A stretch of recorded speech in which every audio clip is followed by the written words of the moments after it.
ఎన్నికల్లో అధికార పార్టీ హవా కొనసాగుతోంది. అత్యధిక మున్సిపాలిటీలు హస్తం పార్టీ కైవసం చేసుకోగా పలుచోట్ల గట్టి పోటీని బీఆర్ఎస్ ఇస్తోంది.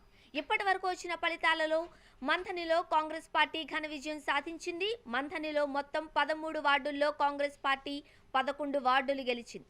హాలియా, నందికొండ, హుజూర్ నగర్, కామారెడ్డి, బిచ్కుంద మున్సిపాలిటీలు కాంగ్రెస్ కైవసం చేసుకుంది. అలాగే ఎల్లారెడ్డి, బాన్సువాడ, చిట్యాల, హుజూర్ నగర్, నేరేడుచర్లలో కాంగ్రెస్ గెలిచింది. ఇక కొల్లాపూర్, నాగర్ కర్నూల్, దేవరకద్ర, దేవరకొండ కాంగ్రెస్ కైవసం చేసుకుంది. మధిర, అశ్వరావుపేట, ధర్మపురి కాంగ్రెస్కే దక్కాయి.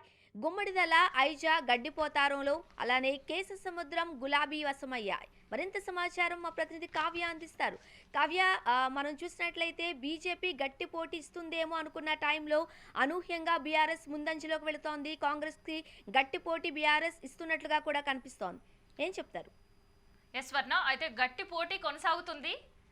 బీజేపీ ఈ పోటీల్లో బీఆర్ఎస్ కంటే వెనుకుందనే చెప్పొచ్చు. ఎందుకంటే ఇప్పటికే వార్డుల వారీగా కావచ్చు, మున్సిపాలిటీ వారీగా కావచ్చు, రిజల్ట్స్ ఒక 50% డిక్లరేషన్ అయిపోయి, అండ్ ఈసారి రిజల్ట్స్లో చాలా వింతలు విశేషాలు కూడా జరుగుతున్నాయి. కొన్ని చోట్ల హంగ్స్ కూడా వస్తున్నాయి. ఇంకొన్ని చోట్ల టాస్ వేసి గెలుపు ఎవరిదనే డిసైడ్ చేసే పనిలో కూడా ఎలక్షన్ అధికారులు పడ్డారు. ఇవన్నీ కూడా నేను చెప్తా. రాష్ట్ర వ్యాప్తంగా 136 కౌంటింగ్ కేంద్రాలు ఏర్పాటు చేసిండ్రు. సో గట్టి బందోబస్తు, నిఘా ఉంది. అండ్ గెలుపొందిన అభ్యర్థులు ఎవరు కూడా ర్యాలీలు తీయొద్దు అంటూ కూడా కొన్ని రిస్ట్రిక్షన్స్ కూడా ఉన్నాయి. అయితే ఇప్పటికే మనకి మున్సిపాలిటీలు చూస్తే 116 మున్సిపాలిటీల్లో 33 మున్సిపాలిటీలకు సంబంధించి డిక్లరేషన్ అయిపోయింది. అండ్ వార్డ్స్కి సంబంధించి మనం చూస్తే 2581 వార్డ్స్కి సంబంధించి దాంట్లో 1075 వార్డ్స్ సంబంధించిన రిజల్ట్స్ కూడా రావడం జరిగింది. అయితే వచ్చిన వాటిలలో రెండిట్లో కూడా కాంగ్రెస్ లీడింగ్లోనే ఉంది. అయితే అధికార పక్షంలో ఉండే ఏ పార్టీ అయినా కూడా లీడింగ్లో ఉండడం అనేది క్వైట్ కామన్. సో అలాంటి ఎలక్షన్ ట్రెండ్, రిజల్ట్ ట్రెండే ఈసారి కూడా మనకు కనిపిస్తుంది. అయితే ఇంకా నేను విచిత్రాలు చెప్తానని చెప్పిన కదా ఇందాక మీకు. అయితే నిర్మల్లో మనం చూస్తే కాంగ్రెస్, బీజేపీ, బీఆర్ఎస్, ఎంఐఎం, ఇండిపెండెంట్లు పోటీలో ఉన్నప్పటికీ కూడా కాంగ్రెస్ 18 అండ్ ఇక్కడ బీఆర్ఎస్ వెనుకంజలో ఉంది. బీజేపీ కాంగ్రెస్ వర్సెస్గా నిర్మల్లో కంటిన్యూ అవుతుంది. సో కాంగ్రెస్ 18 అండ్ బీజేపీ 18 పంచుకుంటే బీఆర్ఎస్ మాత్రం 9కి మాత్రమే ఆగిపోవాల్సిన పరిస్థితి. అయితే ఇక్కడ నిర్మల్లోని బాన్స్వాడ గురించి మనం మాట్లాడుకోవాలి. బాన్స్వాడలో ప్రధాన పార్టీలు ఏవి కూడా ఇప్పటి వరకు అకౌంట్ ఓపెన్ చేయని పరిస్థితి.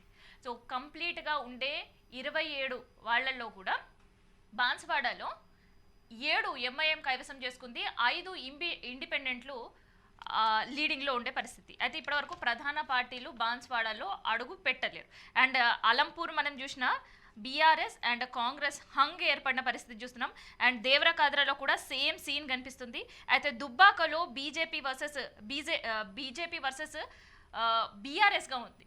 ఇన్ జనరల్గా ఇక్కడ బీజేపీ వర్సెస్ కాంగ్రెస్గా ఉంటుంది అని అందరూ ఎక్స్పెక్ట్ చేసినా ఇక్కడ కాంగ్రెస్ లేదు. అండ్ బీజేపీ వర్సెస్ బీఆర్ఎస్గా పోరు కంటిన్యూ అయింది. అండ్ ఇద్దరికి కూడా 357 సేమ్ ఓట్లు రావడంతో అక్కడ ఎలక్షన్ అధికారులు టాస్ వేసి విజేత ఎవరో ప్రకటించాలి అనే కార్యక్రమం కూడా ప్రారంభించారు. అండ్ కరీంనగర్ గురించి మనం మాట్లాడాలి. ఎందుకంటే ఎన్నికల ప్రచారాల సమయంలో కరీంనగర్ విమర్శలకు అండ్ మాటలు కోటలు దాటడానికి కేర్ ఆఫ్ అడ్రస్గా నిలిచాడు బండి సంజయ్. సో ఖచ్చితంగా కరీంనగర్ గెలుస్తాం, మోడీకి గిఫ్ట్గా ఇస్తాం అని ఎన్ని మాటలు మాట్లాడినా, ఎంత వ్యూహాత్మకంగా ప్రచారాలు చేసినా అవేవి కూడా ఫలించని పరిస్థితి కనిపిస్తుంది. ఎందుకంటే ఇక్కడ లీడింగ్లో సేమ్ కాంగ్రెస్ ఉంది అండ్ రెండో స్థానంలో బీఆర్ఎస్ కంటిన్యూ అయ్యే పరిస్థితి కనిపిస్తుంది. మరి బండి సంజయ్ చేసే ప్రచార వ్యూహం ఫలించని సిచ్యువేషన్స్ అయితే మనకు కనిపిస్తున్నాయి. అండ్ దాంతోపాటు సూర్యాపేట గురించి మనం మాట్లాడుకోవాలి. సూర్యాపేటలో ఒక విచిత్రమైన పరిస్థితి కనిపిస్తుంది. ఎందుకంటే బ్యాలెట్ బాక్స్లు ఓపెన్ చేసిన తర్వాత ఓట్లు మాత్రమే ఉంటాయి, కానీ ఇక్కడ వినతి పత్రాలు కూడా అందించే పరిస్థితి కనిపిస్తుంది. ఇందులో రిటైర్ ఉద్యోగులు రిటైర్మెంట్ బెనిఫిట్స్ మాకు అందించండి అంటూ రిక్వెస్ట్ చేసి లెటర్ రాసి అందులో వేసారు. అండ్ దాంతోపాటు ఇక్కడే 47వ వార్డ్కి సంబంధించి ఇంకొక లెటర్ కూడా ప్రత్యక్షమైంది. సో ఆ లెటర్లో వాళ్ళు ఏం రాశారంటే, రోడ్డు విస్తరణ జరిగే సమయంలో మా ఇల్లు కోల్పోయాము, ఇల్లు కోల్పోయిన వారికి ఇప్పటి వరకు ప్రభుత్వం నష్టపరిహారం ఇవ్వలేదు, అందులో కొంతమంది కుటుంబాలు చనిపోయారు, ఇంకొంతమంది కుటుంబాలు మాత్రమే వారికైనా న్యాయం చేయండి మహాప్రభు అంటూ లెటర్లు కూడా రాసిన సిచ్యువేషన్స్ కనిపిస్తాయి. అదే ఎలక్షన్ ట్రెండ్లో ఇట్లాంటి లెటర్లు ఎప్పుడూ కనిపించలేవు కానీ సో అది సూర్యాపేటకి మాత్రమే సొంతం ఉండే పరిస్థితే కనిపిస్తుంది. అండ్ దాంతోపాటు బ్యాలెట్ పేపర్ లెక్కింపు ప్రారంభించినప్పుడు సర్వసాధారణంగా కాంగ్రెస్ అధికారంలో ఉండే ఏ పార్టీ అయినా అటువైపు ఓట్లు ఎక్కువ ఉంటాయి, కానీ ఇక్కడ మాత్రం రివర్స్ ట్రెండ్ కనిపిస్తుంది. బీఆర్ఎస్ బీజేపీ వైపే ఈ లెక్కింపు అనేది కంటిన్యూ అవుతుంది. స్వర్ణ. ఎస్ కావ్య, ఎన్నికల తరువాత కాంగ్రెస్